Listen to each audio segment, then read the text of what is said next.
Well, hi, everybody. Welcome to Afterburner. I'm Bill Whittle. President Obama announced recently that since the Congress will not rubber stamp his job bill, he's going to use executive order to get around that pesky Constitution that he famously said in a radio interview was fundamentally flawed because it limits the power of people like him to do what they think is right.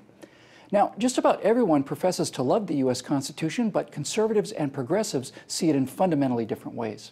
It seems to me that progressives look at it as kind of like that famous painting of Washington crossing the Delaware. It's part of our Revolutionary War history, suitable for framing, let's say, and useful for quoting and defending when it suits them, and being derided as outdated and the racist product of dead white males when it doesn't. Conservatives look at the Constitution as the law. In the conservative view, progressives try to get around the law through two main doors in the language of the Constitution, the General Welfare Clause and the Commerce Clause. The General Welfare Clause makes an appearance in the preamble to the Constitution, and it also appears in the enumerated powers, good old Article 1, Section 8, which reads that the Congress shall have the power to lay and collect taxes, duties, imposts, and excises, to pay the debts, and to provide for the common defense and the general welfare of the United States.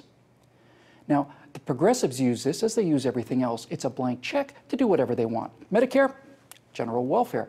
$500 million for a bankrupt solar power company, let's say, that's general welfare. Student loans, general welfare. Big screen plasma TVs for one-legged Sri Lankan ophthalmologist coming to America, general welfare. You know, I've yet to hear progressives mention anything that the General Welfare Clause does not allow, which means that if this clause means what they think it means, government power is unlimited, and every single other word in the entire document, every single word, thought, and phrase that doesn't start with general and end in welfare is utterly and completely meaningless. It's like the Constitution says casually enough, "Hi, I'm your Constitution, come on in and have a seat." And then some legislator says, see, it says have a seat, which authorizes Congress to buy 200 million chairs of various sizes and colors. Also ottomans, couches, hammocks, stools, benches, pews, and ledges. And since it's absurd to have all of these things out in the snow, the Take a Seat clause also obviously authorizes us to build huts, tents, lean-tos, houses, cabins, hotels, mansions, and skyscrapers to put them in. And also it clearly authorizes us to spend trillions on the roads, railways, canals, seaports, navigational aids, electrical grid, sewer system, and the police and fire forces necessary so that you can have a seat. See, it's all right there in the Have a Seat clause. When the Constitution says the general welfare, what it really means is the general welfare. Only that which benefits us all equally. National defense is mentioned because it benefits all of us generally, not some of us specifically. Tax money for interstate highways, that's the general welfare. Taking money from some people and not others, and using that money to benefit some people and not others, that's not the general welfare. That's the kind of vote-buying power grab the Constitution was set up to prevent. Now, take the Commerce Clause. Obamacare says that the federal government has the power at gunpoint, if necessary, to make you buy something you may not want, may not need, and may not be able to afford. Where on earth do these charlatans think they get that kind of power over our lives? Well, through the Commerce Clause, obviously, and that works perfectly well for them until, you actually read the Commerce Clause, which says that Congress shall have the power to regulate commerce with foreign nations and among the several states and with the Indian tribes. So, are you a foreign nation? What about a state? Are you a state? Maybe you're an Indian tribe, perhaps. Because if you're not one of those three things, then Congress has no power over your commerce whatsoever. None. So, how did they get that power? Well, let's say that the Constitution makes a simple, obvious, declarative sentence like water flows downhill. 100 years go by, and the Supreme Court looks at it and says, well, yes, obviously water does flow downhill, but due to eddies and the quantum motion of subatomic particles, it's probably better to say that water flows downhill except in certain very limited circumstances. 50 years go by, and they review it again and say water mostly flows downhill. 20 years later, the new ruling is water flows both uphill and downhill. Then 10 years later, they say the Uphill Water Act of 1965 is constitutional, since the Constitution's been clearly interpreted to say that water flows uphill.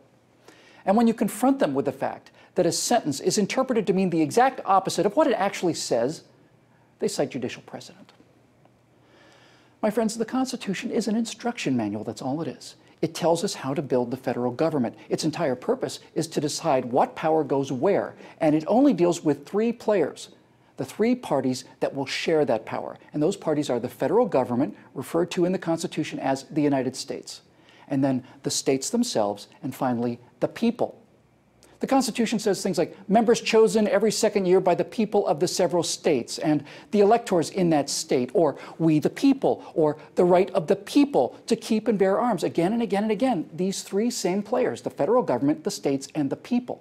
If the Constitution had the authority to make you buy Obamacare, it would have said Congress shall have the power to regulate, tax, and enforce commerce among the people. But it doesn't say that at all.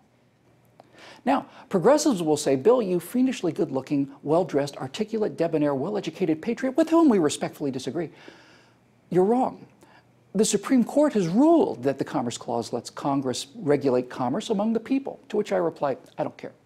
We, the people, have a contract with our government. It's called the Social Compact. It basically says we agree to be taxed and we agree to obey the law so long as the government agrees to follow the rules outlined in the Constitution. That's the deal.